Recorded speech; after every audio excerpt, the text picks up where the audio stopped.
વિરમગામ શહેરના ward number 8ની 4 સોસાયટીના જવાના રસ્તા મુદ્દે ફરી વિવાદ. વૈકલ્પિક રસ્તાની માંગ સાથે રહીશોએ કરી રજૂઆત.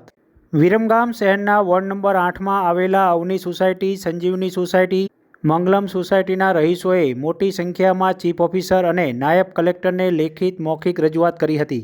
વોર્ડ નંબર 8માં આવેલી આ સોસાયટીઓમાં આશરે 2700થી 3000 રહેવાસીઓને અવરજવર માટે હાલ કોઈ રસ્તો ઉપલબ્ધ ન હોવાને લઈને મોટી સંખ્યામાં લોકોએ એકત્ર થઈને તંત્રને રજૂઆત કરી હતી. વિરમગામ સર્વે નંબર 498-1 અને 498-2 પૈકી સોસાયટીમાં જવાના રસ્તા માટે કાચો માર્ગ ખેતરના માલિકો દ્વારા અગાઉ તાર ફેન્સિંગ કરીને બંધ કરવામાં આવ્યો હતો. ગત માર્ચ મહિનામાં તંત્રના અધિકારીઓ દ્વારા તાર ફેન્સિંગ અને દરવાજા એક તરફી ખોલી નખાતા આ મામલે ખેડૂતો દ્વારા હાઈકોર્ટના દ્વાર ખખડાવતા કોઈક હુકમ કરવામાં આવ્યો હોવાનું જાણવા મળ્યું છે. છેલ્લા ઘણા સમયથી મામલતદાર અને કોર્ટ મેટર ચાલતા હોય વૈકલ્પિક માર્ગ માટે હાલ રહીશો માંગ કરી રહ્યા છે. ખેતરોના માલિકી હક ધરાવતા ખેડૂતો દ્વારા ગુજરાત હાઈકોર્ટમાં પડકારતી અરજીને લઈને અગાઉ તાર ફેન્સિંગ યથાવત રાખવા માટે હુકમ કરાયો હોવાનું માનવામાં આવે છે. અદાલતના હંગામી આદેશનું પાલન જળવાઈ રહે તે રીતે તાત્કાલિક વૈકલ્પિક રસ્તો ફાળવી આપવા રહીશો દ્વારા આવેદનપત્ર પાઠવવામાં આવ્યું છે. વોર્ડ નંબર 8માં આવેલા 4 સોસાયટીઓ અવની સોસાયટી, સંજીવની સોસાયટી, સોમેશ્વર સોસાયટી અને મંગલમ સોસાયટીના અંદાજિત 800થી 1000 મકાનો આવેલા છે અને સોસાયટીમાં અવરજવર માટે આગામી સમયમાં રસ્તો બંધ થવાની ભીતિને લઈને હાલ રહીશો દ્વારા એકત્ર થઈને ચીફ ઓફિસર અને નાયબ કલેક્ટરને લેખિત આવેદનપત્ર પાઠવીને મૌખિક રજૂઆત પણ કરવામાં આવી છે. અમે બધા મંગલમની પાછળ જે સ્ટેટ બેંકથી આઈઓસીની પાછળ જે રોડ જાય ત્યાંના પાછળની 3 સોસાયટી આવે છે, સંજીવની, મંગલમ, અવની પાર્ક અને સોમેશ્વર. આ 4 સોસાયટીવાળાને જવા માટે રસ્તા બાબતે અમે પ્રાંત સાહેબને અને નગરપાલિકામાં ચીફ ઓફિસર સાહેબને મળવા માટે આવ્યા હતા. એમાં પ્રશ્ન એવો છે કે જે રસ્તો જૂનો હતો અમારો ચાલુ છે રસ્તો, એ જે બીજી વ્યક્તિઓએ પોતાનો પ્રાઇવેટ માલિકી ગણાવીને એ રસ્તો અત્યારે હાલ બંધ કરી દીધો છે એમને. અને એ લોકો કોર્ટમાંથી હુકમ લાવ્યા છે હાઈકોર્ટમાંથી અને એને અત્યારે હાલ એ બંધ કરવાની વાતચીત ચાલે છે અને એનો આજ બંધ થવાનો કંઈ શક્યતાઓ છે. એટલે અમે બધા લોકો અમારા સોસાયટી પાછળ 2500થી 3000 માણસો પાછળ રહ્યા છે સોસાયટીની અંદર.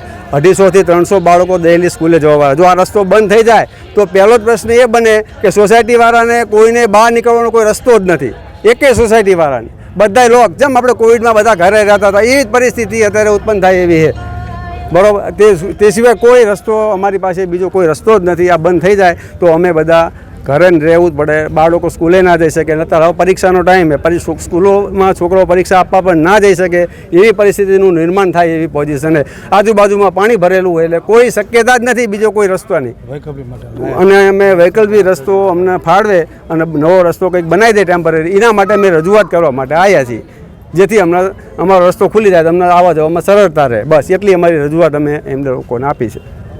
મારું નામ સંતોષબેન ગુપ્તા છે. અમે સંજીવની સોસાયટીમાં રહીએ છીએ. આટલા વર્ષથી જ્યારે બિલ્ડિંગો બની ત્યાં સુધી જે અત્યારે સ્ટે લાઈને રસ્તો બંધ કરવાની કોશિશ કરી રહ્યા છે, તો આટલા વર્ષ એમને શું કર્યું? જ્યાં સુધી માનવ વસવાટ શરૂ થયો, આટલી પબ્લિક રહેવાઈ ગઈ, ત્યાર પછી તમે માલિકી હક જતાવો છો, એ બધી વસ્તુ અમને ખોટી લાગે છે. કે જ્યારે આ બધા આટલી વસ્તી રહે છે, આટલા ઘરોવાળા, હવે આ બધાને જવું ક્યાંથી? એમ લાગે કે જાણે બધાને એને જ સોસાયટીમાં પૂરાઈ રહેવાનું. પણ રોજ ઓફિસવાળા છે, ભણતા છોકરાઓ છે, આવવા જવાવાળા જેન્ટ્સ લોકો છે, બધાને ક્યાંથી જવું, શું કરવું એ અત્યારે કોઈ જ રસ્તો નથી. એટલે અમારી ખાલી જે તમારું રજૂઆત છે કે અમારે આ રસ્તા જોઈએ, બસ ખાલી રસ્તો ખુલી જાય એટલે અમને બધાને આવવા જવામાં સરળતા રહે, બસ અમારે આટલી જ રજૂઆત છે. જય હિન્દ. સર, વોર્ડ નંબર 8માં જે રસ્તાનો જે વિવાદ છે, કંઈક હાઈકોર્ટનો કોઈ હુકમ પણ કંઈક ક્યાંક ને ક્યાંક છે, શું આપણું રજૂઆત કરવા આવ્યા હતા, આપનો શું અભિપ્રાય છે? વિરમગામ નગરપાલિકા વિસ્તારમાં વોર્ડ નંબર 8માં આવતી સોમેશ્વર પાર્ક સોસાયટી છે, અવની પાર્ક સોસાયટી છે તથા આજુબાજુની જે સોસાયટીઓ છે એમનો રસ્તો સર્વે નંબર 498માંથી અત્યારે ચાલુ હતો. 498 સર્વે નંબરવાળા રહીશ જે છે જયંતિભાઈ ઠક્કર, તેઓ પોતાની માલિકીની જમીનમાંથી રસ્તો હોય એવા વિવાદ સાથે નામદાર હાઈકોર્ટમાં એમની અરજી કરેલી હતી. અગાઉ આ કેસ મામલતદાર સાહેબની કોર્ટમાં ચાલી ગયેલો હતો અને મામલતદાર સાહેબે રસ્તો ખોલવાનો હુકમ કરેલો હતો. એટલે આ હુકમને એમને હાઈકોર્ટમાં પડકારેલ હતો અને એનો હુકમ નામદાર હાઈકોર્ટે કરેલો છે. એમાં પેરા 9C જે રિલીફ માગેલી હતી અરજદારે, એ રિલીફ ગ્રાન્ટ કરેલી છે. એ રિલીફ શું માગી હતી પૂરા ડોક્યુમેન્ટ હજુ નગરપાલિકા પાસે નથી, એટલે એમાં સ્ટે છે કે શું છે હું અત્યારે હાલના તબક્કે કહી શકું નહીં, પણ અત્યારે મારી પાસે સોસાયટીના રહીશો મોટી સંખ્યામાં રજૂઆત લઈને આવેલા હતા. તો એનો જે વૈકલ્પિક રસ્તો છે એ નગરપાલિકા અમારા જે ટીપીના રસ્તા મંજૂર થયેલા છે એમાંથી ક્યાં થઈ અને એ વૈકલ્પિક માર્ગ થઈ શકે એ અમે જોઈ લઈશું. હમણાં જ તાજેતરમાં ભારે વરસાદના કારણે ફૂલ પાણી આવેલું હતું, એટલે ઘણા બધા રસ્તાઓ અને ખેતર અત્યારે પાણીમાં છે. તો એનો વૈકલ્પિક જે કંઈ માર્ગ થાય અને તકલીફ ના પડે એ માટે નગરપાલિકા કામગીરી કરશે.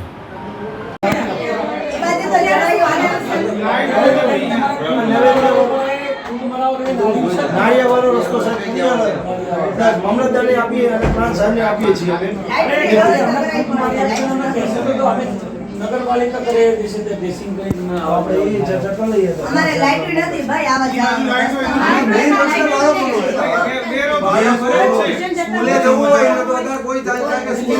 નકશામાં જાઓ ત્યાં તમને કોઈ સ્ટે ના આપો, એક ફૂટ તો મરાવડાવવા પડે ને.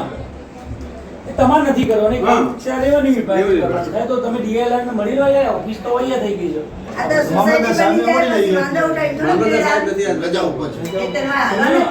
માપણી વાળા છે ને એમને મળી લો ને, અમને કહેવાનો અમારો અર્થ શા માટે કે ભાઈ આવા આજે કોર્ટના હુકમ મુજબ બંધ થઈ જાય રસ્તો તો છોકરાઓનો નિશાળ જવાનું, કોઈ માદું બીમાર હોય કે દવાખાને ઇમરજન્સી કોઈ વિકલ્પ નથી અમારી પાસે રસ્તાનો.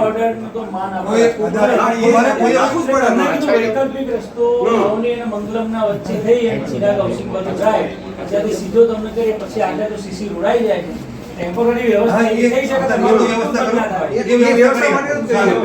મંગલમમાંથી બી હવા એવું છે, માની લો કે મંગલમ સોસાયટી પાણીમાં અડી જગ્યા જે રહી એ તો તમને આવા જવાની ના નથી પાડતા. એ મંગલમ વાળા એ કીધું કે એ વખતે અમે આમાંથી રસ્તો કરાવશું, તો એમાંથી આવી મંગલમના ગેટમાંથી મંદિરને સીધા તમે પાડા ઉપર આવી શકતા છો, પછી તો કેનાલ ઉપર આવ્યું છે.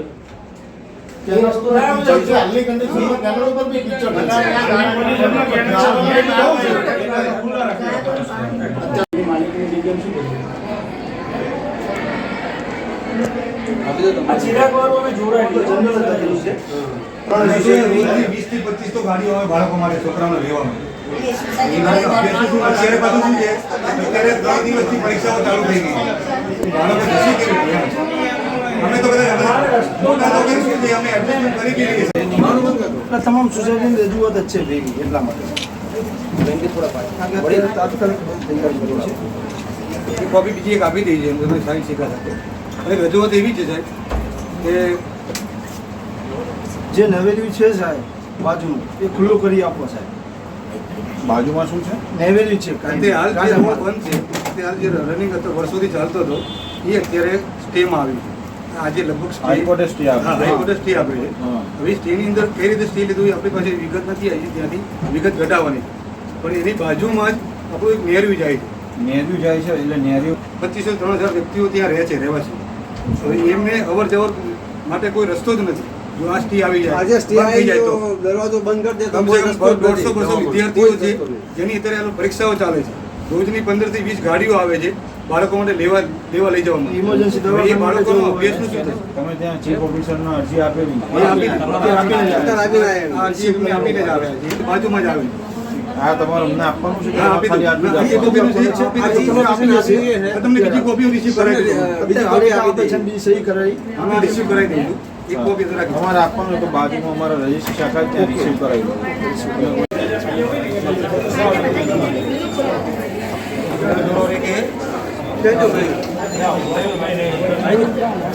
જાઓ